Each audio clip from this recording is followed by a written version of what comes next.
लपाछपी. आम्ही तिघेजण आहोत. मोठा विल्कू, छोटा विल्कू आणि मी देखील विल्कूच आहे. आमचं तिघांचंही खरं नाव विलास, पण सगळे आम्हाला विल्कू म्हणतात. आजीनं मला लाडानं माझा विल्कू तो असं म्हणायला सुरुवात केली, तेव्हा सगळे आता मला विल्कूच म्हणायला लागले. आणि ते दोघे, त्यांना कसं पडलं ना असं तुम्ही विचाराल. आणि विचारलं तर तुमची झाली. कारण अहो, आम्ही तिघं वेगवेगळे नाहीच, मुळी एकच आहोत. आणि तरीही आम्ही तिघेजण आहोत. मोठा विल्कू, छोटा विल्कू आणि मी विल्कूच. तुम्ही म्हणाल हे कसं शक्य आहे? तीच तर आमची गंमत आहे. एक गुपित आहे, जम्मत आहे, जम्माडी जम्मत. आम्हा तिघांचा एक खेळच आहे म्हणा ना, लपाछपीचा. मी भोजा असतो. छोटा विल्कू आला की मोठा विल्कू लपायला जातो. मोठा लपला की छोटा शोधून काढतो आणि तो सापडला की स्वतः लपून बसतो. लोकांना फक्त भोजाच दिसतो, म्हणजे मीच. आम्ही तिघेजण आहोत हे त्यांना ठाऊकच नाही. वयानं अर्थात आम्ही सारखेच आहोत, पण मोठा दादागिरी करतो म्हणून मी त्याला मोठा म्हणतो. तर हा मोठा विल्कू म्हणजे एक नंबरचा डांबरट आहे. तो कशाला घाबरत नाही, भूताला नाही की काळोखाला नाही. आणि भयंकर हुशार, भराभरा चालतं त्याचं डोकं. नाहीतर छोटा विल्कू एक नंबरचा रड्या. एकसारखी त्याला आपली भीती वाटते, नाहीतर लाज वाटते. आजी अजून त्याचे लहान बाळासारखे पापे काय घेते, लाड करते आणि मुख्य म्हणजे त्यालाही आवडतो. लोकांना देखील छोटा विल्कू आलेला आवडतो. मग ते म्हणतात किती गोड मुलगा आहे आणि गालगुच्छ घेतात. माझे गुलाबी गाल मग आधीच लालबुंद होऊन जातात. माझे लाल चुटू कोट आणि सदानं कदा पाण्याने भरलेले दिसणारे डोळे सगळ्यांना भारीच आवडतात. सगळे मला जवळ घेतात आणि माझ्या डोळ्यांकडे पाहून म्हणतात, बिचारा, आई वेगळा पोरगा. हे ऐकलं की छोटा विल्कूला रडू येतं, पण मोठा विल्कू कधीच रडत नाही. आजी देखील मला कितीदा तरी जवळ घेऊन आई वेगळा पोर म्हणते. ती सांगते की माझी आई माझ्या जन्माबरोबरच मरून गेली. खरंच मरून जातात म्हणजे काय होतं माणसांचं. मी एक मोठी म्हैस मरून गेलेली पाहिली. खूप वेळ ती आपली पडूनच होती, हालचाल नाही की काही नाही. आणि कुणी तिला टोचून उठवण्याचा प्रयत्न देखील केला नाही. मग लोक आले आणि तिला घेऊन गेले. मला वाटायचं की आई पण अशीच पडून राहिली असेल बराच वेळ. मग लोक येऊन तिला घेऊन गेले असतील. कुठं? एक दिवशी मला कळलं मेलेल्यांना कुठे नेतात. सोनाराचा जन्म मोठा चौकस होता. त्यानंच मला सांगितलं. तो म्हणाला माणसं मेल्यानंतर त्यांना जाळतात. मी पटकन बोलून गेलो, छट, असं कसं शक्य आहे? जाळलं म्हणजे मरणार नाहीत का ती? हे आपल्या आजीचं असंच ऐकलेलं. ती स्टोव पेटवताना जवळ गेलं की म्हणायची, लांब हो, भाजून मरशील. आणि मग काकडा घासलेटात बुडवायची आणि त्याला काडी लावायची. काकडा भपकन पेट घ्यायचा. जना हसला आणि म्हणाला, वेळाच आहेस, अरे एकदा मेलेला माणूस परत कसं मरेल? मग त्यानंच एकदा मला गुपचूप स्मशानात नेलं आणि तिथे चितेवर ठेवलेल्या माणसांना जाळलेलं दाखवलं. तरीही त्या मेलेल्या माणसांना जाळताना कसं वाटलं असेल ते मला कळलंच नाही. जना म्हणाला, मेल्यानंतर काही वाटत भेटत नाही, सगळंच बंद. आई अशीच बंद होऊन गेली असेल का, मला वाटायचं. एकदा मी मांजराचं पिल्लू पाण्यात पडून मेलेलं पाहिलं, कुठेतरी गटारीत. पाणी थोडंसंच होतं आणि त्या मेलेल्या पिल्लावरून सावकाश वाहत होतं.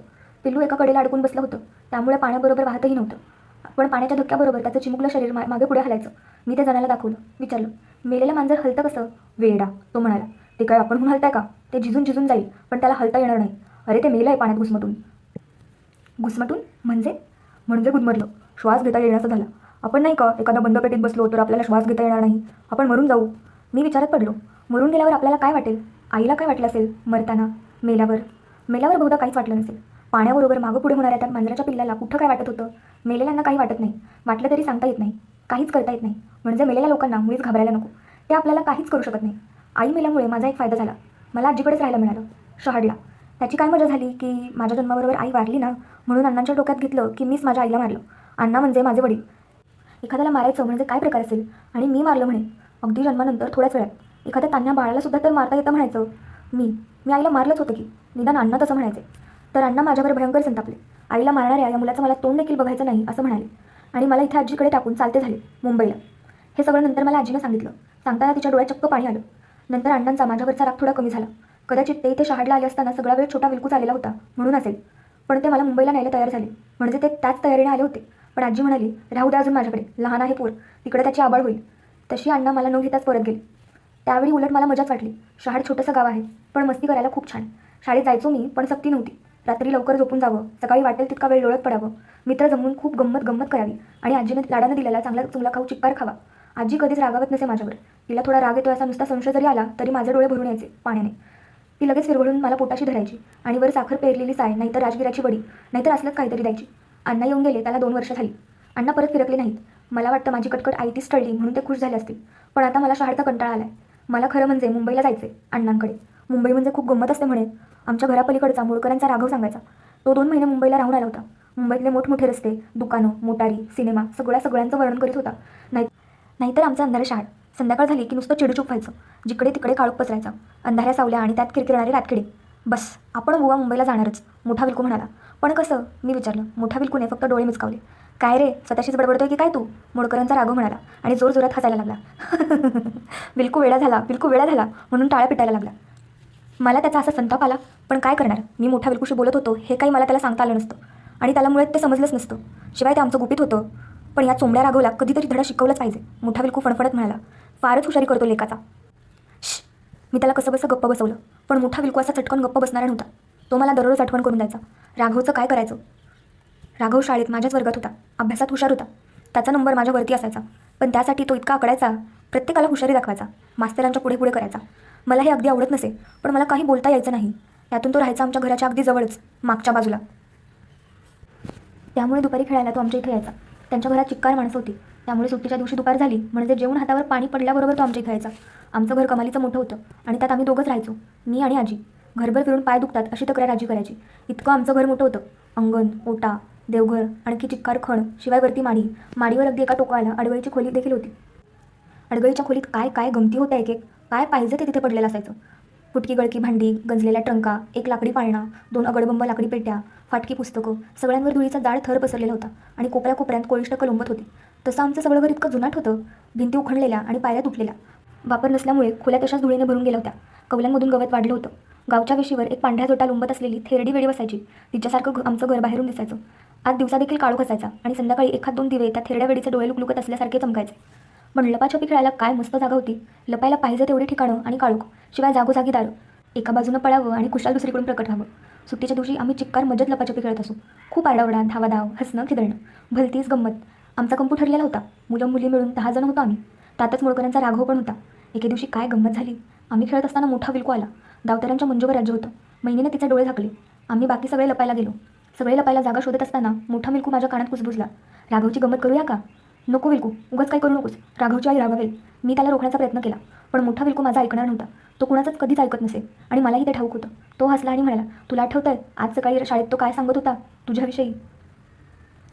मला आठवत होतंच. सकाळी मुलांचा एक घोळका जमून तो माझ्याविषयी त्यांना हलक्या आवाजात काहीतरी सांगत होता.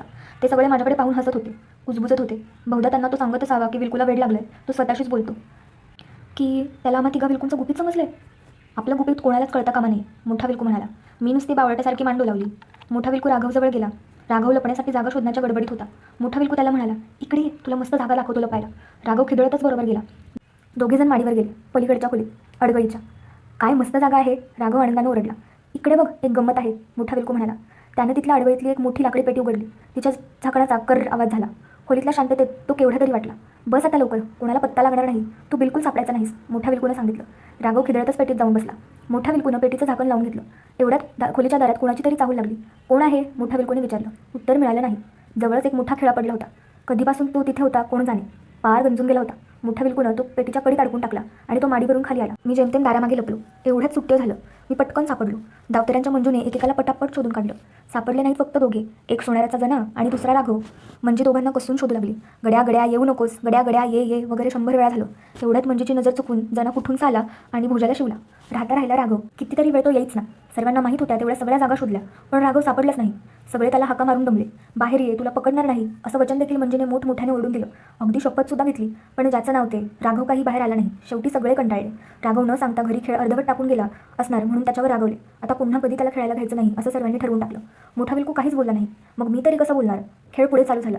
संध्याकाळी जेव्हा मुले घरोघरी गेली तेव्हा मी मोठा विलकूला बाजूला घेऊन विचारलं, मोठा विलकू, राघव निघाला असेल का रे पेटीतून? मॅडच आहेस, निघेल कसा, पेटीला बाहेरून कडी लावली आहे, खेळा घालून जाम बंद केली आहे, मोठा विलकू म्हणाला. पण मग तो ओरडला कसं नाही? ओरडला असेल, आपल्याला काय माहीत. बंद पेटीतून ओरडलेला बाहेर ऐकू येतं का?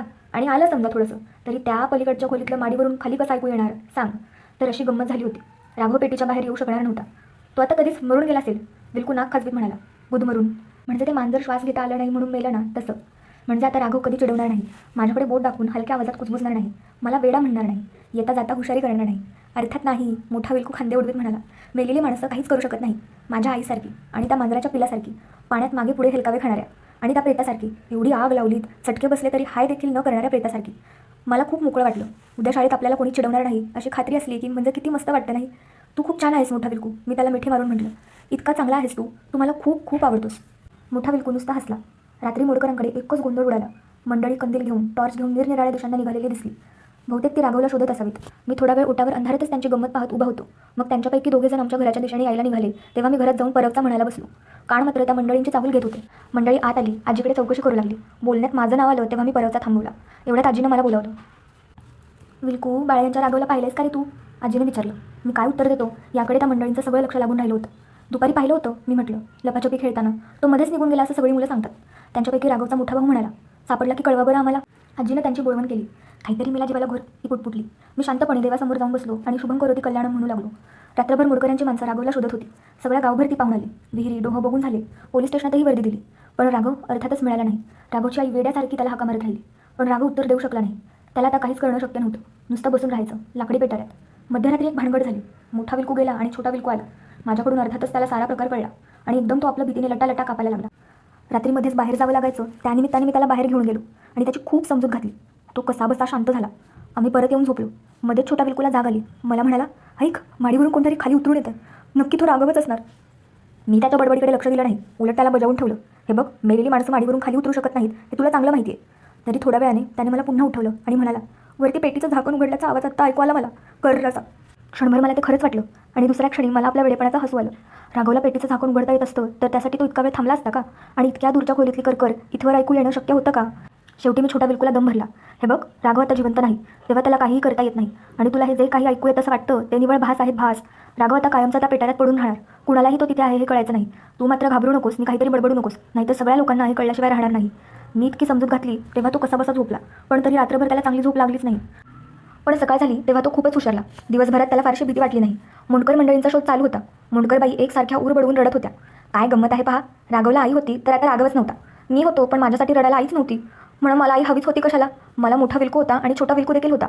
मग आई हवी आहे कशाला? तो सबंध दिवस मी मोठ्या विलकूची वाट पाहिली, पण तो आलाच नाही. रड्या छोटा विलकू मात्र दिवसभर माझ्यासोबत होता. त्याची भीती थोडीशी कमी झाली होती खरी, पण तरीही कटकट चालूच होती. दुसऱ्या रात्री देखील तो नीटसा झोपला नाही. मला त्याची काळजी वाटायला लागली होती. मी एकसारखा मोठ्या विलकूची वाट पाहत होतो. तो यायच्या आत छोट्या विलकूनं कुठे काही बोलून घोटाळा केला असता तर? तरी आजीने 1-2 वेळा विचारलंच, काय रे विलकू, बरं वाटत नाही का? तोंड उतरलेलं दिसतंय. मी छोटा विलकूला तोंड बंद ठेवायला लागलो, अगदी कच्च्यापैकी. मग आजीच पुढं म्हणाली, साहजिकच आहे, तुझ्याशी रोज खेळणारा मुलगा एकाएकी गेला म्हणजे वाईट वाटल्याशिवाय थोडंच राहतं. काय झालं असेल बापड्याचं, पडला असेल कुठेतरी. मला जवळ घेऊन ती म्हणाली, तू सांभाळून राहा हो जीवाला, जाऊ नको पाण्याबिण्याजवळ. तशी छोटा विलकूचे डोळे पाण्याने भरून आले.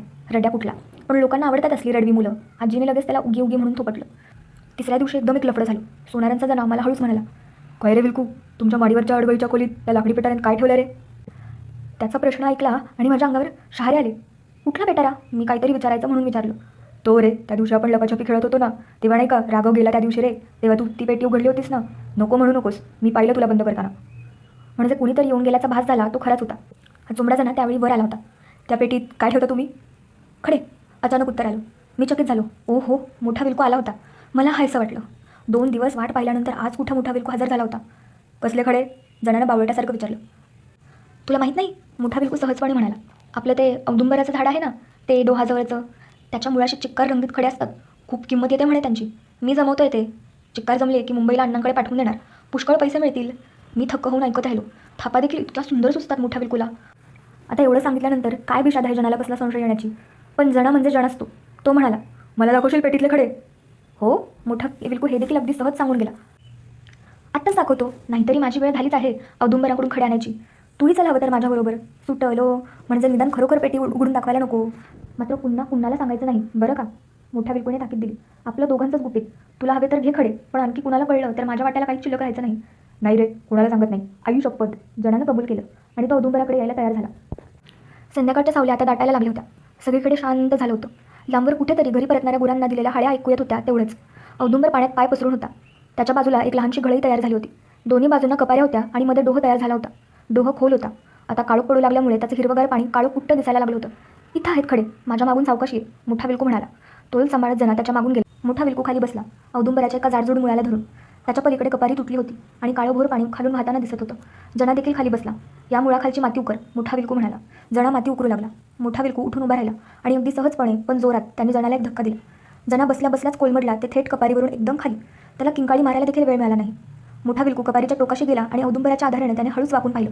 काळ्याभोर पाण्यात तरंग दिसत होते नव्हते एवढंच.